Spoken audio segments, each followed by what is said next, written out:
My name is Corey Dolan. I own Dolan Sports in Tacoma, Washington. We're out here in Ocean Shores paddling on the canals out here. There's 26 miles of canals to be paddled on.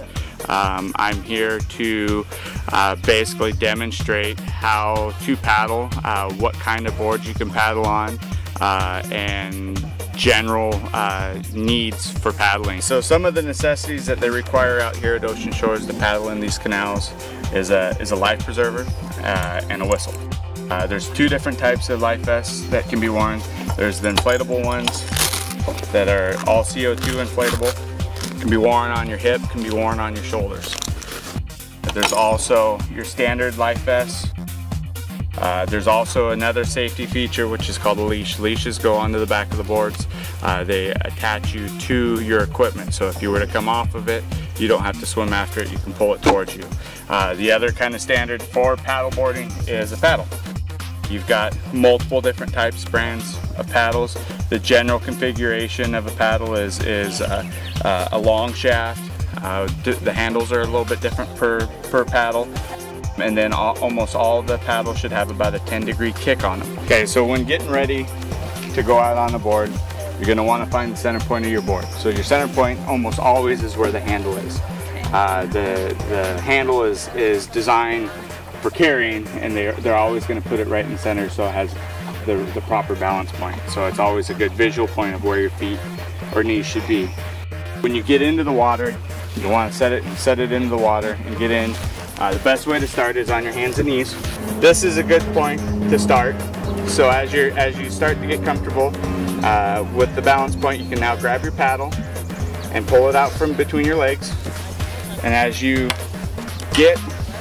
put it across the board, and then you can go ahead and lean back onto your knees. Nope, stay on your knees and start to paddle. You'll want to paddle on your knees to get comfortable at first. Okay. Keeping your blade in the proper direction with the angle out away from you. You'll want to just start to paddle being comfortable on your knees. You'll start to feel the balance point of the board. As you go, you start to feel comfortable. You'll want to put the handle back in between your legs just like you started, and then you could start to work your way back up onto your feet. So go ahead and put the handle back through your legs. Yep. And then you'll want to put your hands right on the board. Yep, and bring your feet up to where your knees are. And then go ahead and grab your paddle with one hand. And then stand up. And then you'll get into your comfortable stance. And then you'll continue to paddle forward. So that's your beginning stance to get going. So as you prepare to get off your board, the best thing to do is, as you're coming up to the shore or to a dock, is to get back into your kneeling position. That way your center of gravity is back down on the water, or down close to the water, so that way you're going to be less tippy. So you're going to want to stick your handle back in between your legs and go back to all fours and get back down onto your knees.